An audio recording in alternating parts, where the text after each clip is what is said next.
Welcome, ladies and gentlemen, to another episode of Rise Every Nation. Oh, I got two special guests with me this morning, and I can't wait for y'all to get into this episode. Got the ladies of Greenish Vibes. Let me get my enunciation right.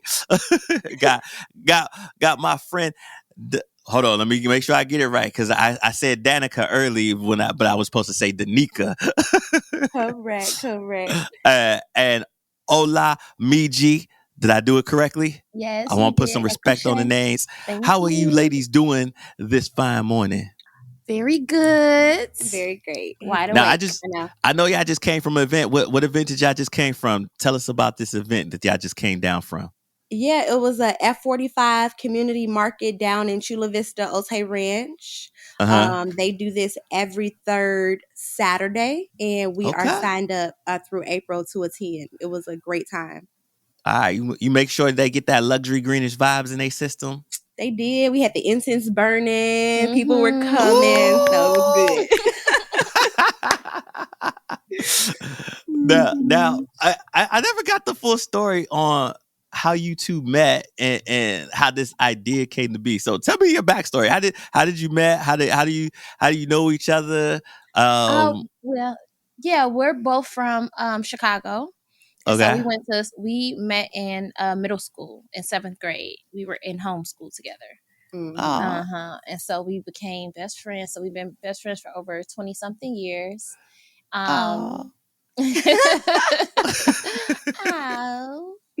Yeah, so sister friends, sisters now, and business partners. Danicka started Greenish Vibes in 2020 during the before the pandemic. Yeah, really before the pandemic, but we actually officially launched around April 2020. And it started with the e-commerce site just because we wanted to tap into the CBD market and have like e-commerce sales, right? Everybody wants to make money in their sleep and all that. So I knew we had to approach it that way. So from 2020, and then Olamiji came on about a year ago. Yeah, and I feel like I've been popping ever since. And this is the first time I've ever seen like a luxury type of CBD type wellness company. Was it always the intention to be that, or is it like it evolved into that? I think it's definitely evolving. So it started because we wanted to be able to get into the cannabis market, right? So it was a low barrier way to get into the market. So you have your CBD, which is legal in most states, and then accessories, because I was a new consumer and we want to really take our time and determine the high quality, ergonomic, more functional products that have evolved over time. And also with those brands who care about the industry, care about community. And so that's how the brand started, but it wasn't necessarily focused on like wellness. And so now we're leaning more into this apothecary, addressing those ailments like pain, sleep, focus, and stress. As we've come out of the pandemic, it's even more important because we're all strained and stressed, pulling in different directions. So I think we're leaning more into that herbalism, apothecary, wellness boutique a little bit more these days. Yeah. Now you gotta give me an education lesson, because I am not familiar with Apothecary. What is this Apothecary and what can it do for me? So the Apothecary is just a term that we are using to kind of encapsulate all that we offer. It's beyond CBD.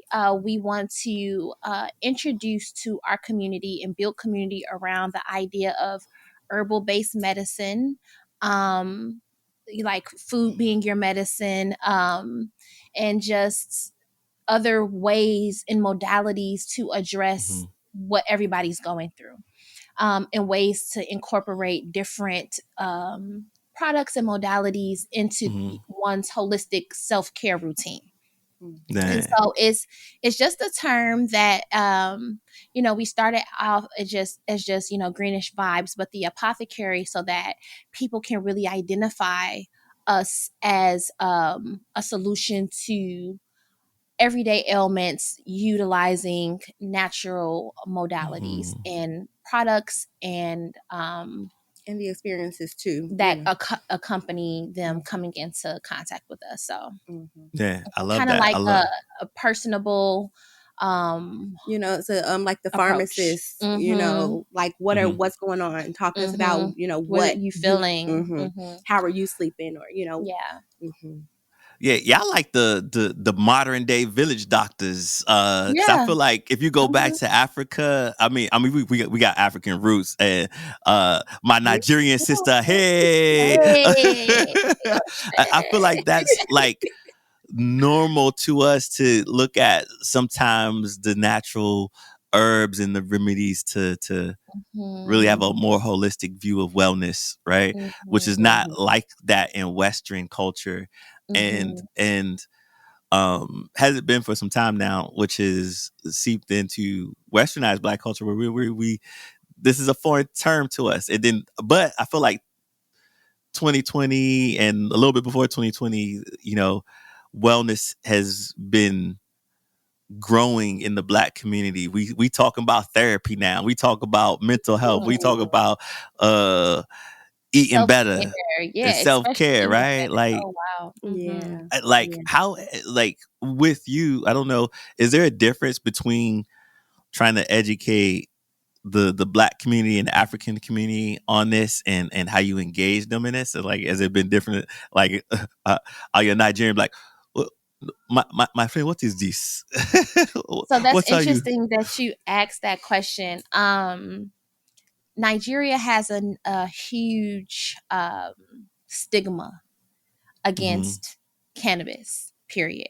CBD is all cannabis. It's all, a webo to them. They don't, it's not a differentiation. So we're finding that when it comes to Nigeria in specific, a lot of education is necessary so that they're understanding the benefits and how it naturally works with one's own endocannabinoid system, and giving them compare and contrast with big pharma. This is not going to give you those side effects, those highly damaging side effects. It's like you're going to just, sleep. You're going to be relaxed. You're not going to be high. It's constant reassurance in education. The good thing about Nigeria is that they allow CBD for medical purposes. And so that has been a way into the economy, into the community there, by way of medical practitioners. In South Africa, we did not find such a steep learning curve. It's legal recreationally as well as medicinally. And so when we traveled and engaged with the country of South Africa and individuals there, it wasn't so much of a need to educate one on the properties, or we were just coming with a higher quality, in a lot of ways, product, in comparison to some of the other products on the shelves.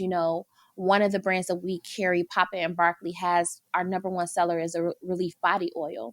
The concentration or the significance that they place on those essential oils and the smell, the aromatherapy that goes along with the way that they cleanly refine their full spectrum oil, is, in comparison to other countries' products, just above the rest, because they have that all in one. Maybe some are going to be in other countries focus more on smell and not so much on that good final effective CBD product, and one may just have that good effective CBD product and not the smell. We were able to enter into that market because we came with a very well curated collection of products, and as opposed to education, but also education, because even here we have from Papa and Barkley, they equipped us with a lot of information, marketing assets, physical marketing assets, as well as samples to take on our journey to South Africa when we did travel there to engage. And so this is one of them. It's a CBD compendium handbook. We were able to share this physically as well as digitally with people and the research that they've done and been able to, kind of compendium, put it all together. I was going to say compendium knives, but I didn't want to be. I like. Go ahead, Olamiji. Olamiji using those big words, right? Compendium knives. Yeah, using them big words. Like I'm gonna have to get my dictionary just to understand what she's talking about. The way they did it, you know what I mean? Like that is, we bring a level of sophistication to the market because of the fact that California has been legal for so long. They've had a head start in other parts, in relationship to other parts of the world when it comes to development, research, and the ability to put out the information that they have come up with. So we came equipped, and so that was how we were able to build relationships, build that bridge. Our partners there, Green Side Pharmacy in Johannesburg. We have products there, same and from our, store there, and we do business. They like for us to think of them as our South African office headquarters. And love it. That's been instrumental. But yeah, that's how we've seen it, and that's how we've kind of adjusted as we've moved along. When it comes to Africa. Nice. Shout out to all my South Africans who are listening. Make sure y'all go over there and support. Go ahead. Also want to shout out the Amaklubi Nation because we've also been gifted a couple thousand hectares of land, and those are elders who I don't think the stigma is so strong with those elders, but they were still elders and they not chiefing. So for them to have opened up that opportunity for us to come and cultivate on the land, and there was some type of opening there, so I definitely want to acknowledge that there were elders involved, village elders who definitely had to give their okay, their blessing to, and move that forward. And so all of that. You had something to say. Go ahead, sis. I was just gonna say that to your point, all those were super valid in Africa, but I think we experienced that same type of education and stigma from our community here in America. Still having to lead with education, still having to break the stigma, especially for some of our older aging population who are starting to have pain and really need it, but don't see it as medicine like we do. So, it's kind of parallel to our experience. Yeah. Yeah. A unique experience because as California starts to look at, taxing it and making it more of a business class asset in working with the banking systems and so forth, as we become, and I feel like big pharma's trying to get involved too now. So that's going to be interesting as they make their leap into this as well. The Black community has a different relationship too, because the war on drugs had such a profound effect on the Black community, where like a lot of Black men were locked up because of marijuana and so forth. And I feel like the older generation, not only is there that education part, but there's also this like kind of fear. I don't know. I don't know if you feel the same way, but I feel like there's this fear, like, oh, I don't know if it's like, if that's something legit that I should be working with right now. Like, because, this thing that harmed me, like, that's the devil. So I don't want to deal with anything that's caused harm and pain to my family. Like, even if it could cure me. I don't know. Do you feel you get any some sense of that when you sometimes are like working with community to educate them? Absolutely. Definitely hear those reports. People who are in the military, they all have that same like disposition. And so we were actually talking about this in the car. With our pop-ups, we talk to 50 or 100 people, but really that first engagement is gonna be education. They probably won't buy anything, but I think, it's like those multiple touches. You have to have those conversations. You have to introduce it as an idea first. So yeah, we definitely have roadblocks on both sides. Mm-hmm. Yeah, And we're yeah. also But finding that elders who have tried pharmaceuticals or big pharma products and have those side effects are looking for something else, and would rather. So we're finding some elders who have young people taking care of them who are incorporating this into their holistic wellness routine. I have a grandmother and my auntie takes care of her, and she's incorporating CBD into her wellness, from balms to oils to bath bombs to tinctures, CBD gummies, Delta 8. Those things are working for different back pains and ailments that she's having. But then we bumped into a new customer of ours who came in today. She's a chef. Was complaining about having, like she said, something was wrong with her back, but the pain is in her foot. And so she ended up purchasing a bath bomb. But as we continued to talk to her, we told her, if you're in pain, like she's like, well, I'm not in pain now. She takes a tincture, but she's like, whenever like one of her last events was like a 500 people catering event. And she's like, well, after that, I was like in the bed for 2 days. Like I could barely get to the restroom. And so we were trying to educate her on the necessity of incorporating CBD topical products into her daily wellness routine. We sell a very high quality full spectrum body wash. And a little goes a long way.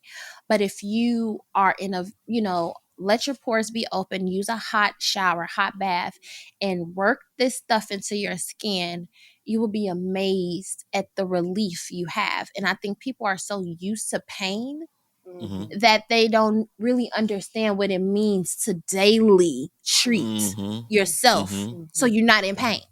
Just rather be in pain than, it's like, no. I mean, rather be in pain to take pharmaceuticals. A lot of people are, But just because of it's just because of the programming and because, because it's programming on both sides, programming from pharmaceuticals, the over, what do you call it? Commercialization of, propaganda pharmaceutical to purchase drugs and all that stuff. People from other countries come to our country and cannot believe that they have those kind of commercials on television about, ask your doctor for this. Yeah. And so, and then again, programming for the war on drugs, so you're programmed negatively for cannabis and positively for pharmaceutical. And if you're not conscious enough to really know you are being pulled, programmed, and then to be able to choose for yourself, then you probably gonna be with them pharmaceuticals. But it's funny you mention that, because if you look at the programming, you like, if you just unconsciously unpack it, right? Like, say I've been in pain so much, I need something to relieve me from this pain, and I go to my doctor. They recommend this pharmaceutical, whatever, and this pill that I need to take to solve this problem for the rest of my life that I get addicted on. I kind of solved this pain, but I create a new one. Like, oh, you're going to solve this pain, but it's going to create another pain. 30. That's what. Or it create these 3 other pains. Bread out. Yeah. Or you may go numb. You can't walk no more. Like that shit go on and on and on and on. And then you be sitting there like, well, why would I want to take this? Yeah. To cure psoriasis. You go through all of that to cure psoriasis. Oh no. But I can in turn take this other thing, this CBD product, which is a wellness product, incorporate it into my routine that have no side effects and feel better. Yeah, exactly. Yeah. Like we so programmed that Mhm. we like, okay, wait. So you mean I could just incorporate this into my routine It's and the there's no truth. side effects? Yeah. No Yeah, side like effects. Completely takes care of that. Plus, probably more things that you didn't Yeah. know you needed help with uh, up in your body. Yeah. yeah. Uh-huh. And you know, Mental unfortunately, the stamina. the Mhm. corporate side of that or the corporation side of this is there's not enough money to be made in that type of cure, right? Because like I only got one product off it, right? But in a pill It of big is. pharma, It I really I is I, though. I carry Mhm. this, but I can sell this Yeah, that because for you've this other created thing. so many more So I created problems. this But up like that's so. not human. But see, that's why we can't. That big front. That's like machine to human. We need human to human. Mm-hmm. You know what I mean? Like, Mhm. how can you just all you care about is profit? You really don't care about the wellness of the people. You just care about selling them something. Mhm. And so, if that's always one's approach, then it's never trustworthy. Yeah, but and then on the flip side of that, I feel like Western medicine only is about uh it's not looking at the whole wellness thing. It's solving just this Putting a one band-aid over micro, it. Yeah, yeah, it's putting a not looking band-aid at the over this root issue. of the issue. So you see a lot of the cough medicine is a cough suppressant. Mm. It's to numb the cough. So um, antihistamines, I guess. To I know I take antihistamines sometimes because I get allergies. But I got the bee You got bee pollen. pollen. I got bee pollen too. I got bee Uh, pollen too. I got what? all the natural everything for everything. What? But then sometimes the anti it just so quick, and so but it Yeah. don't have no side. The side effect is that it makes you tired, so I don't take it during the day if I need to take it. Okay, whatever, you got me. I mean, everything in moderation. Like, Yeah, everything in moderation. Everything in moderation, right? Oh, that's so, tickling. so, Mhm. I like how you said, "Oh, that's tickling." So, I'm amazed at like how far you both have come to set what you've been able to do, especially as two Black women in the industry. How is it being Black women in this industry? Because I don't see too many Black women in this industry. Well, both our eyebrows go up. because it is tough. Like, that's the number one concern. We're locked out of banking. Regulation is high. It costs us a lot to do everything. So it's really tough, but it's really fulfilling, I think, on the community side because we address wellness.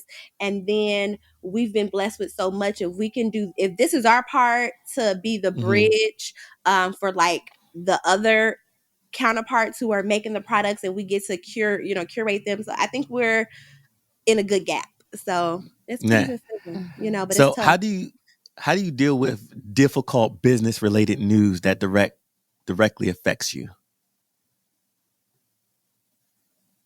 I think like how we just do the best we can. Like before we had a hemp compliant bank account, we had a separate bank account that was for business. So And literally for almost a whole year, all we could take was Cash App yeah. in cash. And people would order from our website and send Still. them money to Cash App. And, so we just have stepped into doing the best we can, whatever we can doing, making solutions out of those problems that are going to come up, like being super creative. It's worked. Yeah. So I'm curious, does networking work for you as an entrepreneur in your industry? Oh, absolutely. What's the benefits? Tell Without me. the shadow of a doubt. Some of our biggest business relationships this year, from networking, connecting the dots, industries that may have never even considered some of the products that we curate. So yeah, definitely networking. I mean, even more recently, I don't want to speak prematurely, but we attended the YBNB. YBNB. Mm-hmm. Young Net, Black in the business. I was there yeah, too. I seen to you. I seen to and, you. and Sequoia. Uh-huh. What was the name of that casino? I think it was in Verona. Was we in Verona or was it What Saquon? was the name of the It's Saquon. Saquon. casino. Yeah. Mm-hmm. And Right. that was invaluable. Well, I don't want to speak Mhm. on it, but like, wow, Made you some great know, connections. amazing connections that look promising. And Yeah. so, networking, but high value networking. Mhm. Let me introduce you to someone networking. Yeah. Let me, you know what I mean? Here, take Yeah. me to meet somebody networking. I find it difficult to network in a room of people. I have always shied away from it. I even tell her, like, okay, I'll be pop up, you go do the networking, because Yeah. if I was like, maybe if people have on name tabs and I can see like who you are, what do you to start to connect the dots, because it's always a limited amount of time. There's always a bunch of people. I could get a bit overwhelmed. So high value networking, Yeah. where one relationship opens up the door to another relationship. Let me introduce you to so and so. You guys will be a good fit for so and so, or they will be a good fit for you. And That type of networking, I believe, is very effective for us. And I was just going to say, to your point, especially when the industry is so tough, we do need those people who are saying, let me connect you to this person, or let me like hand hold you. It's so interesting. Like back in Chicago, I've been in real estate for a long time, and people would say, I want you to connect to some person, but don't say that I sent you. Like just basically, cold type of emailing. Yeah, that's great because I have the info, but in this industry, we're Black women, and so we need those extra people to pull us up. Yeah, relationships are invaluable. We've had some nightmarish, almost, people thinking. I mean, it was like, huh?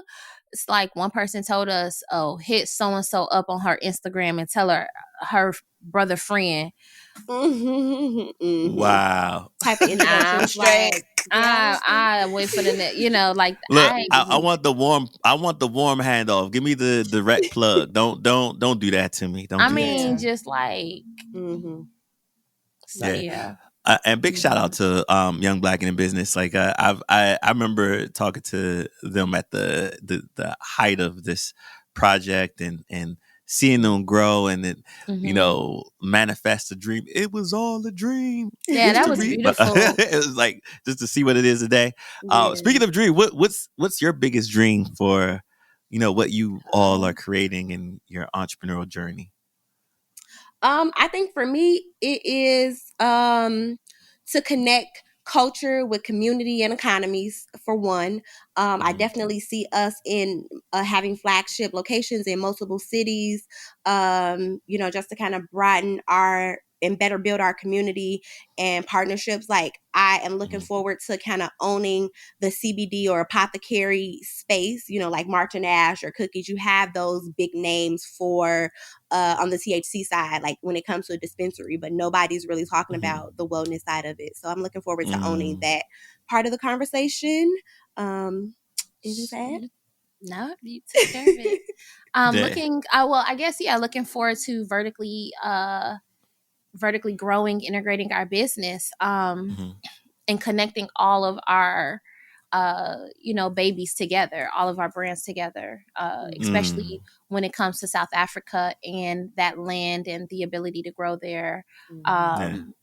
And especially when it comes to not just thinking of CBD as smokable or topicals, but what else can you use with hemp? You can build with hemp. You can make women's products with hemp and clothes with hemp. So, all those different other uses that doesn't even involve getting high or smoking. Or even wellness. Or wellness. Yeah. Back in the day, the U.S. was a big hemp producer and consumer. They used to use all the military nets, a lot of the outfits and a whole bunch of stuff, tents, like there used to be a bit. I forget why it stopped, but I think because they legalized it at some point and made. I think the war on drugs has something to do with it, but anyways, I feel like if we can get back to that, like it's such a beneficial product, not only just for that purposes, but if you were to grow hemp and soil, like in agriculture, side by side, different products, it replenishes the soil. It does. And then you could just move one hemp crop over here and then put the crop that kind of drains the soil and takes it from all its vitamins and nutrients and put it in to the next door to the crop that was in the hemp soil. I think they call it rotating crops. Oh, I'm not familiar. Yeah, where they move them around the field so that one doesn't tax in such a spot. But you are correct. Hemp does regenerate and replenish the soil that it's growing in, and so then if it becomes a part of your crop base, then when you're rotating, then you're rotating it to replenish. And I believe it has clean air. Doesn't it do something with the air? Oxygen. You heard of it? I haven't. I'm gonna need to look up my facts. I know we have some since you didn't brought it up. I wasn't on the fact sheet, I got a little education, a little something. So I just wanted to put that out there. So now, let's say if you could do it all over again, if you had to do it all over again from scratch, with what you've built, what would you do differently? I would start with one product that we came, one of our own signature products, like one accessory or something that we could, one functional type of problem that we could solve. Probably not on the CBD side, but probably on the accessory side. There's some brands like Quip, for instance. Like there's a lot of brands that start with one product away, and then they have success, and then they branch from that. But I guess the concept was just so different being a retailer, and I found strength in being able to use like our backgrounds and interacting with the brands, negotiating those contracts. Like I guess I found more value that way, but I certainly see how that could have been easier. Gotcha. What do you want your legacy to be?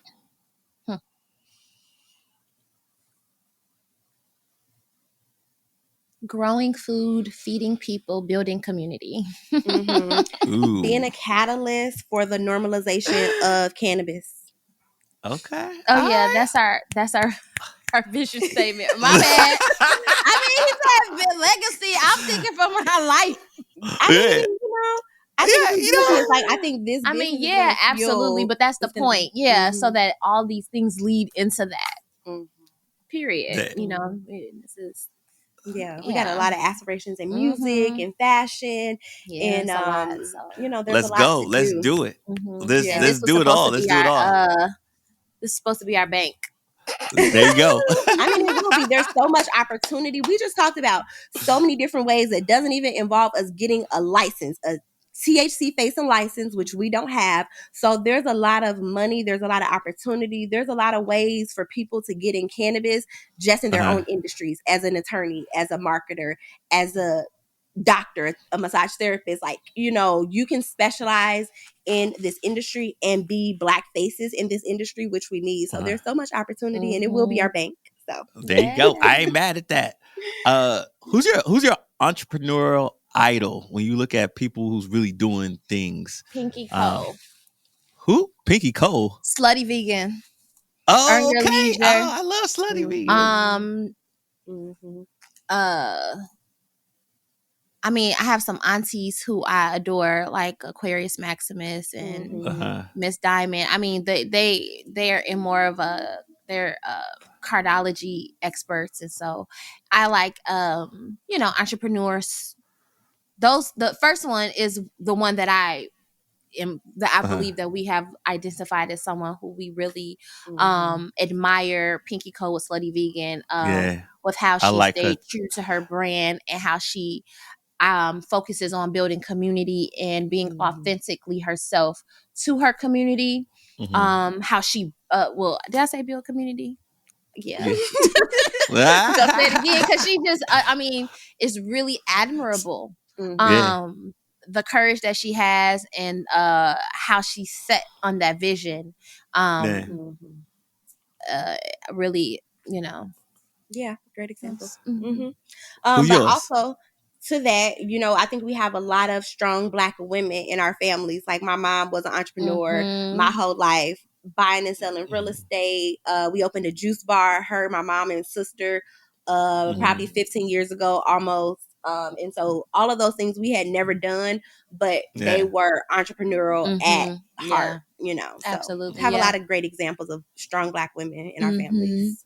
Yeah, my conversation with my mom today before I had to get running, or was that last night, was about collapsing time. Because I'm in a master's program, and I was by the time she was my age, she had her doctorate, and so yeah, and so she was like, "Well, we gonna have to have that conversation about collapsing time." I'm like, "Okay, Bobby." well, us Nigerians, we serious about our books. Yes, yes, they are. Both of my parents. That's all they care about at this point. We do not care about anything but the books. What's about your books? What are you studying? What are your grades? You know, she's very, but she's you know, she has a lot of trust in me. She's raised me in her image. So it's funny sometimes when I'm going through on my day, my bestie here will even be like, your mama's daughter, you sound just like your mom, because it's hilarious. She's so real, you know, it just be so hilarious. But yeah, just, you know, being first and foremost true to oneself, you know, don't be making no mess with yourself. Be honest, you know, that will take you so far, you know, with yourself, and then so that you can show up authentically with everyone else. And that is kind of like my, you know, driving force. Yeah, so I'm glad that she brought that up, because yeah, my mother is my good angel. I love that. Assertive angel on my shoulder. Look, I love the way you put that too. Your assertive angel. That's what our parents saw, boy. Sometimes they got wisdom and advice that we never asked for. Okay. And they constantly I learn something new from my parents every day, boy. They got opinions how I'm doing in my life. Can imagine, right? Yeah. Yeah, they gonna give you that opinion, honey. What are you currently learning? For me, I'm learning, kind of reconnecting with myself has been interesting. My daughter is 7, and just kind of remembering where I was and, you know, at her time. And so I'm learning about myself. I'm learning how to heal. I'm learning what I like. I think, and also because I've been out of corporate America and self-employed for so long, and then through COVID, like, I'm learning how to interact with people more, and, like, you know, I'm learning a lot about myself though right now. Yeah, I'm learning that I didn't know that I needed work in this season. I'm learning that I'm learning how to love unconditionally without expecting anything in return, and how to give of my gifts, talents, and abilities, and practice the law of detachment after I give. Ooh. That's some deep learning right there. Okay. I know I'm on another level. That's why I said I didn't know that I was there. But, you know, because I've gotten through so far. I've gotten so far, but then it's always always a deeper level to spiritual development. And I am in a season where I have people who are challenging me to rise to the occasion. And I'm rising. Because it's uncomfortable, but sometimes, like I said to a good friend of mine, when you are uncomfortable, it doesn't mean you need to run away. Sometimes you need to lean in. And so I'm in a season of leaning into my discomfort so that I can grow. You know, my mom always talks to me, or at least in college, she started talking to me about the woman who I want to become. Who are you going to become? You need to start now in creating that woman. And you got to really sometimes look at yourself in the mirror and be like, okay, well, you know, do your best. Yeah, do your best. You know, you do your best. And but you have to be honest with yourself. Like, when it's like, oh wait, hold on. You can't ever think that your stuff doesn't stink. You know, you have to be willing to look at those ugly parts, those shadows, and, you know, address it and work through it. Lean in and just, you know, don't run from the criticism. Don't run from the useful advice.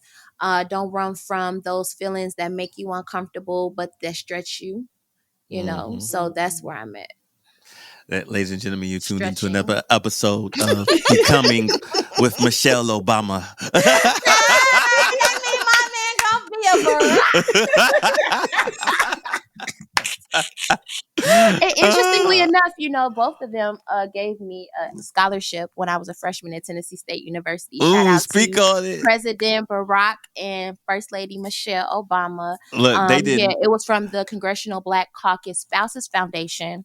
I think I wrote like Uh-huh. an essay or something. I was one of like Uh-huh. 16 or something in Thank his you. district selected. You could, Yeah. if you Google my name, it'll come up. Yeah. Google her. Congressional Google her. Black Caucus with it. Put some Google my respect name. on it. Put some respect on it. Thank you. Big shout out to the Obamas out there still doing it. Yes. Yeah, we from Chicago, me and Danicka, so Yeah, like so much we to have unpack stomping it ground. in that last segment because I feel like the only way you grow is like if you think about going to the gym when you're trying to build a muscle or build up, you have to get to that level of pain and pull before you can grow. And the same thing in Yeah. life when you want to go when you go into when you come against that resistance and so forth, don't run from the pain, run towards it. That's where all the magic happens, and that's how you become. And sometimes a lot of our families in the Black and African community, the love comes with a level of expectation, right? And we have to unlearn that so that we can learn how to love each other in a new way and grow. So Yeah, really, because I had to really look at myself. I was like, oh, and honestly, I can't say that it was just all me. First, I looked at cardology. I looked at a relationship that I have with someone and my point of view. So it's a whole like system of learning. But the point of view was a 7 of hearts. And it was saying that, any suspicions or jealousies was all on me. Any discomfort, was all on me. And I'm like, and it was just like, yeah, this card forces you to love unconditionally without attachment. I was like, oh, like I didn't know I had an issue there. But that's exactly the issue because I'm expecting and I'm feeling like I'm giving too much or I'm caught. So I had to have a real conversation with the person. And I said, I just feel like, I have this voice in my head like, girl, we can't curse on here. Well, girl, you calling that ninja again, like, or something like that. And he had to say, he was like, I honestly have never in my life felt like I looked at my phone and like, this girl calling me again. And I said, I know, because it's all me. It literally is me. But then I had good counsel over here who pointed it out to me. After I was kept, like I had 2 or 3 days going about this card. And I'm like, it keeps talking about how I need to, and I'll read another one and it say something else in the same way, in a different way, but the same thing. So I'm talking out loud to her, venting, and she's like, well, actually, I think that maybe, and how she broke it down to me, I was like, oh, okay. Sometimes you need a soundboard. You need someone who's willing to tell you the same thing again, just in another way. Okay. Counsel, thank you for being. Or just be honest. Yeah. Well, because, you'd even tell me, you're like, well, you're a little emotionally needy. And I was like, oh, no way. No, she did it. She said you emotionally needy. Oh, my goodness. I didn't believe it. I was like, really? Like, you don't know this? Like, yeah.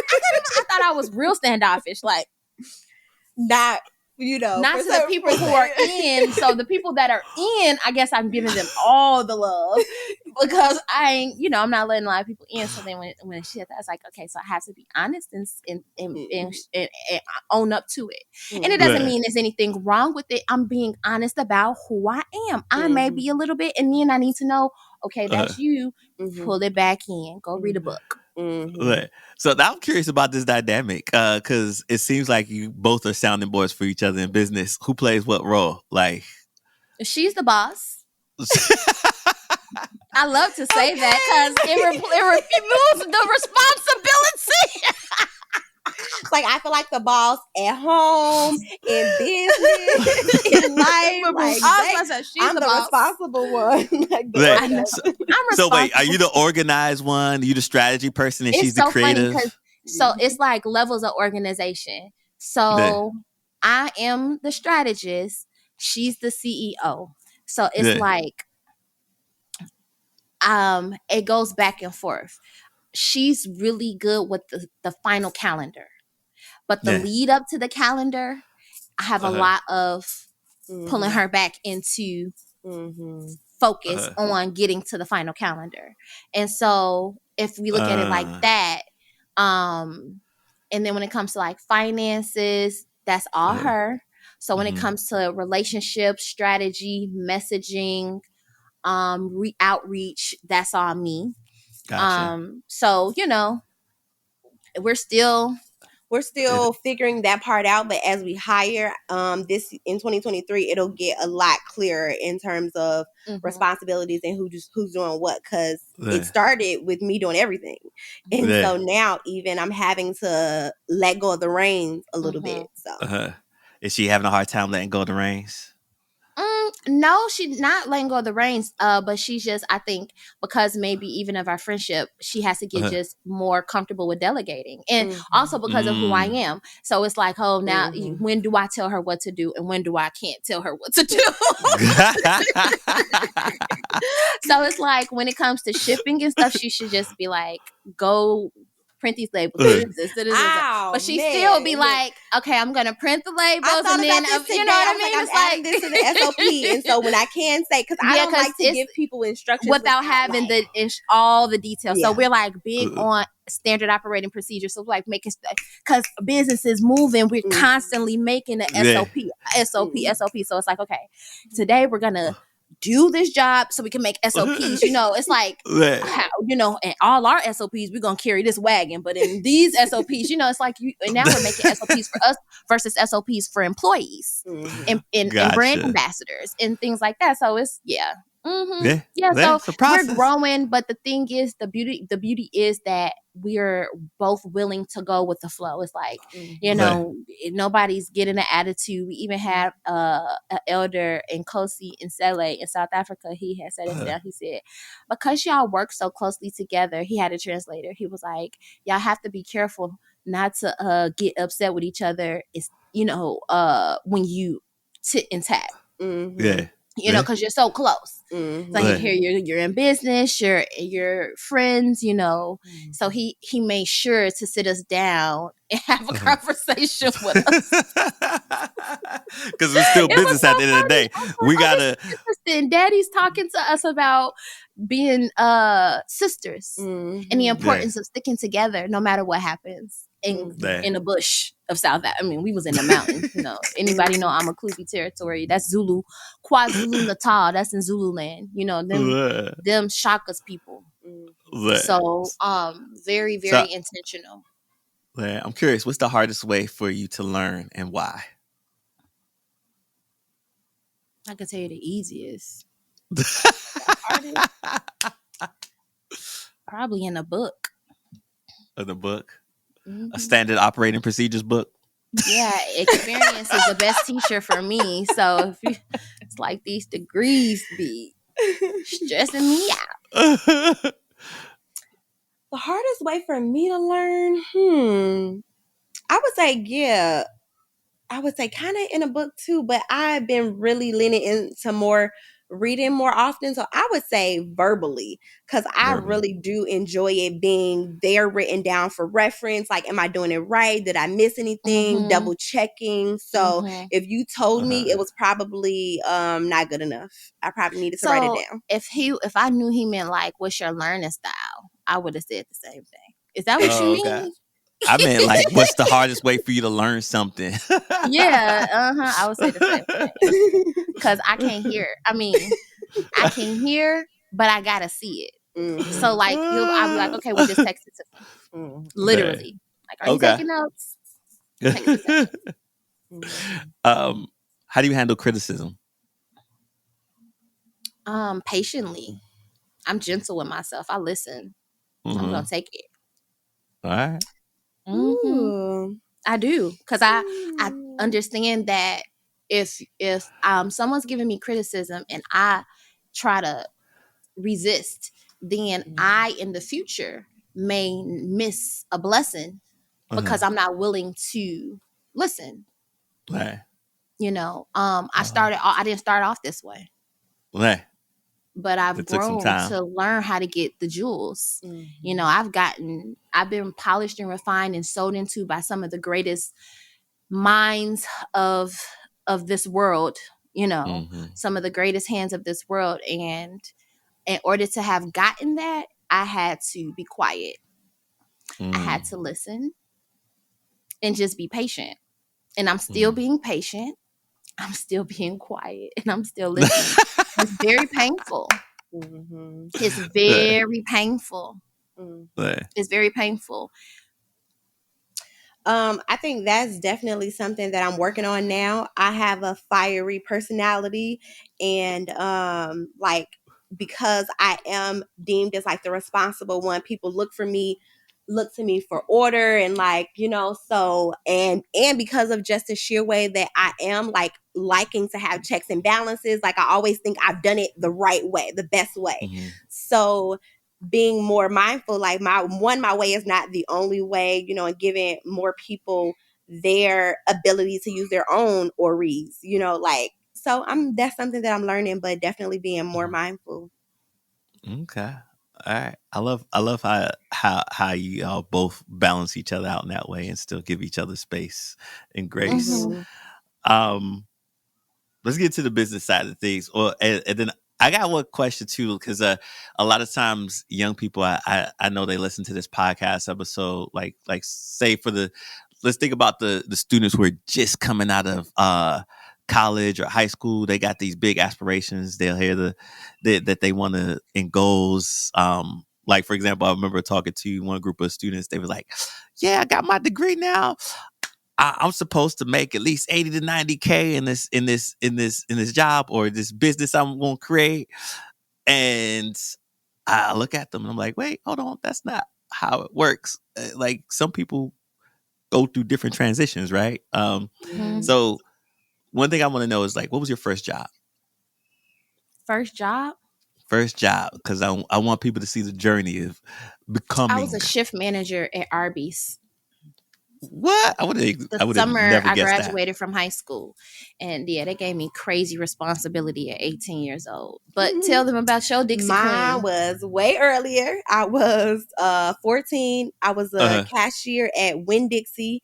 I pushed my age up so that I could work in Brandon, Florida.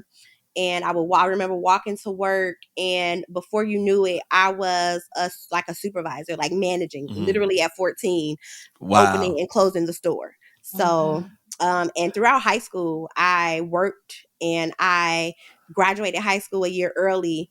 But that year before, I had like a work internship program. So I always kept a job. I was always like responsible like that. I always wanted money. Like I had a car, I had stuff, and So I wanted money, but I didn't work in high school. I was really much like involved with like sports, basketball, volleyball, and then junior year when we Rich Central got a new band director, Mr. Philip Cruz. And that's when Drumline came out, and we got a Major Red team. I was first out junior captain and then senior year captain. It was very important for me, like my extracurricular activities, like band camp, traveling during the summers. I traveled to Kentucky, I traveled to New York, I traveled to Georgia, like all the time during the summers. Like I was like, my family knew me to be the traveling one. Like, where is she at right now? She's here. Like if it's a break, I was in Minnesota with my grandma and my aunties. So I was like, that's how I kind of grew up. And I didn't have a job, like I said, until that summer before college. And then I went to Tennessee State University, and then I came back and I worked again. And then that following year, I became a residence assistant. And I was a residence assistant for 2 years, sophomore year, junior year, and then not senior year. I had 2 senior years, but neither one of them. But yeah, I did work, and then I started to assume like leadership roles. I felt like I was always leadership, but I wasn't making no money. That was never a thing. It was always Danicka's thing. Like, for her. And then even we had another best friend, Monique. Monique always had a job. She always had money. But for me, I don't know why. I think about it. Okay, I want to be real honest. I have boyfriends.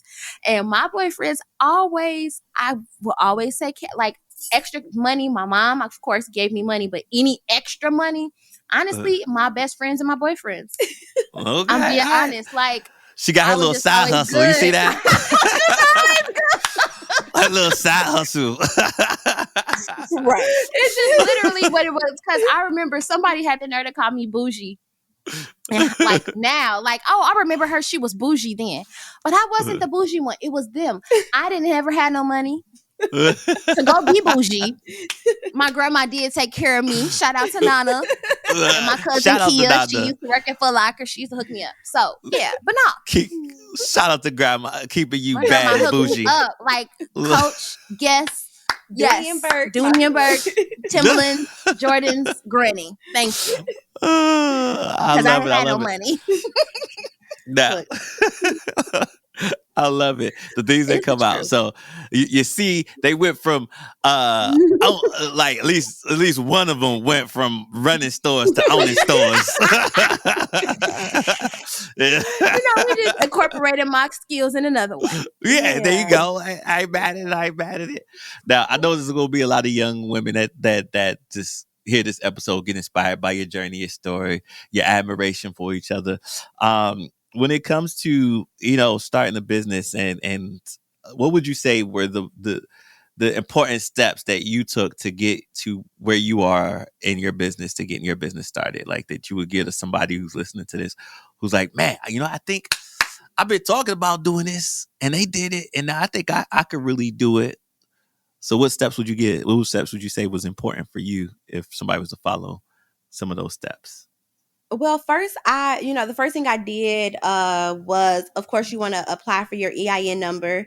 I will say that I didn't have a business plan. I had like notes and ideas, but the EIN number and like that seller tax certificate that allowed me to sell in the city and have to pay taxes. It was kind of like a business license. I got those things first, even before I got an LLC, just to kind of test the concept.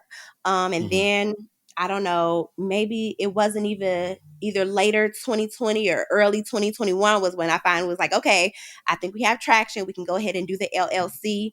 But also to start, I knew it had to be online. So I went ahead and got the shop. You can start a website as easy as Shopify. We started on Shopify, was able to, sync to all the platforms. You have all the integrations and stuff. So it's really easy to get started, You can just Google away, and there's things like Shopify and other tools that make it really easy. But I have noticed too that things that I say are easy, are as native to other people. So we're working on we consult for businesses to kind of get started, and working on digital assets to make it simplified. 1, 2, 3, 4, do these things. So Nice. I love that.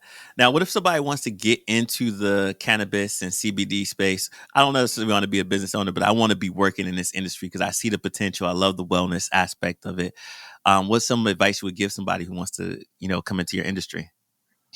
I say, very first thing, find out what you like to do. If you're in corporate America or have a job now that you love or an industry that you love, start in that industry. So as a marketer, as an attorney, as a photographer, like any of those type of skills that you have, you can apply them in our industry as a niche. But then like the most important thing of life is that you're finding something that you're passionate about, that you like to do. So, kind of combine all those things that you like to do with your work life. Love that. Anything you would add? I don't know. That's the answer to that. That's the like answer. literally, that is that one. I mean, Yes, the other part is, everybody wants to start a dispensary when you need $1 million. Yes. So it's really difficult to enter it and you have social equity programs, you have all those things that look like they could work, but you could be spinning your wheels in a lot of ways. And so how we approached it was, we get into the industry, networking with the partners. It's all the same. And even if you're a marketer or an attorney, you're still are getting into that ancillary side of the business and learning the ropes and networking with some of the industry leaders and stuff. So that's a great way to start. I want to expand on that because, you see so many social equity programs coming up. You see accelerators. You see these new tax codes being put in. When you look at your industry, what do you think the future what does the future look like for your industry? Like, when you look at it? Federal regulation, and complete, what are we calling it? When they wipe all the criminal restoration. Decriminalization. Yeah, and then criminal, when they clean everybody else, wipe it off everybody. Like clean all their records. I can't think of the technical name, yeah, but all that. expunge. Yeah. And making it more accessible for Black and brown people. You know, some of these regulations and high entry tariffs, like that stuff, you know, and for some of these programs to actually work. People to really be human about the fact that the reality is the reality, and we're gonna have to clean it up, you know, if we're gonna be able to move forward, so that it's not like blood diamonds. I definitely hear you on that. Right now, you know, at MJ Biz, they had pictures going around with white men talking about with t-shirts on, talking about buy weed from white men. Oh, why the fuck for? This year or last year? This year. Wow. Why? Because that's the entirety why of the hell industry. would we want to do that? We don't. We want to buy. Well, I'm gonna just shut up now. We're finna give something away. Shut up. Not just yet. Not just yet. We'll hold that for the next one. We'll hold that for the next one. We got plenty of stuff in the pipeline, so that's the point. Look, it's a lot of stuff. Well, let's talk about that. Let's end off on that note. So, what projects are you currently working on, and where can people find you? Find us online first, greenishvibes.com, at Get Greenish Vibes on Instagram. We have a retail pop-up at 1835 Imperial Avenue. But we have a host of planned activities for 2023. Let's do it. We're going to be Wednesday night, Black women vendor night market at Lamert Park in LA. Wednesdays coming up in 2023. We're going to be Thursdays, Oceanside, their Sunset Market from 5 to 9. We'll be every third Saturday at 45 Otay Ranch. Saturdays and Sundays at Lane Field, the San Diego Food Market. We have We Work Comedy Night coming up. That's in January. We're going to post all this on our social. We have a interesting, exciting partnership with the San Diego County Black Chamber of Commerce, and we're going to be hosting a Black Cannabis Founders panel, Black Founders Cannabis panel during Black History Month, February 24th, I believe. Location to be determined and to be announced. And then we have an exciting, so we do these activations out of state at different places that we want to travel to. Hashtag Black Girls in the Desert. We went to Palm Springs at the O Spa. We brought about like 15 people out there, and we hosted a house at the spa where we hosted like different activations. We went to the botanical gardens. We went to we had the high escape room. We had an infused dinner. Yeah, infused birthday dinner. We did the CBD bath soak. So it was just a beautiful spa resort. And just a bunch of my different birthday too. Yeah. And so that led her to. Yeah, so we have coming up this April, we're going to be in Raleigh, North Carolina at the Dreamville Festival. And we're going to be hosting a VIP mansion where we allow about 12 individuals to have the VIP experience, but everybody will be invited to the public experiences. And so we'll have a VIP party bus smoke sesh on the way to High Laser Tag. We'll have a pregame before dinner at a soul food restaurant. Welcome that Thursday, I believe. And then that it's Friday. Welcome on Friday. And then that Monday we're having like a farewell brunch. The people that stay at the house are going to get, you know, the full experience. We have wake and bake yoga. We have the Kush Queen bath soak, CBD bath bomb soaks. There's a tennis court on the property. It's just beautiful. The basketball court. We're going to do a basketball court. Yeah. I'm going to put on some sneakers and you going to hoop it up? Some people. I can't wait to see this. I'm gonna be some people. We'll take some. Yeah. Look. take Maybe some we'll get photos, but J. you're also Cole. We'll get J. invited. Cole out Oh, on the court. The it gotta be Dreamville lit. basketball It gotta team. be lit. I have to be somebody for real. I'm gonna just have to train for it. You know, I'm real competitive, so I don't play. So if I'm Okay. for real, like if somebody pull up, I'm gonna have to be ready to beat them in something. Let's go. Let's go. I ain't mad at it. Like, That's just the Nigerian. We are okay, competitive all in right, look, nature. let me cook some food. You can't beat me in this. My friend, you are going to be who? Okay. Hold on. I'll be Okay. right to the kitchen. Like, who's You. Oh man, I love it. And for those who are listening, if you're driving, don't worry. I'm gonna get all this information in email from Greenish Vibes and put all the links to where you can get access to it, connect with them, and let's just vibe out. It's a vibe, y'all. Yes, Greenish it's a vibe. Vibes. Everybody was like, "So is this what y'all bring? The vibes?" I'm like, "Yes." Yes. They were all asking us today. Is this what it is? Yes. This what it is. This what it is. This is it. This is Oh man, this whole episode has been the vibe. Ladies, thank you so much for coming on Rise Urban Nation, bringing this vibe to us. It's been so fun. Yes. Any last words of wisdom for the people before we head out? I am just really excited, like I said, for our growth and for like next steps, for all the things that we have planning to come together. Yeah, we're excited. I'm just excited for all that and like the impact of what we're doing. Because I know that it's just so helpful in our community, like the wellness for somebody to be focusing on wellness. So I'm excited for that. Mm-hmm. Yeah. Just be well, meditate. Good. Look, just be have well. So y'all check out Greenish Vibes when this episode drops. Thank you for tuning in once again, and we'll see you on the next time. Peace.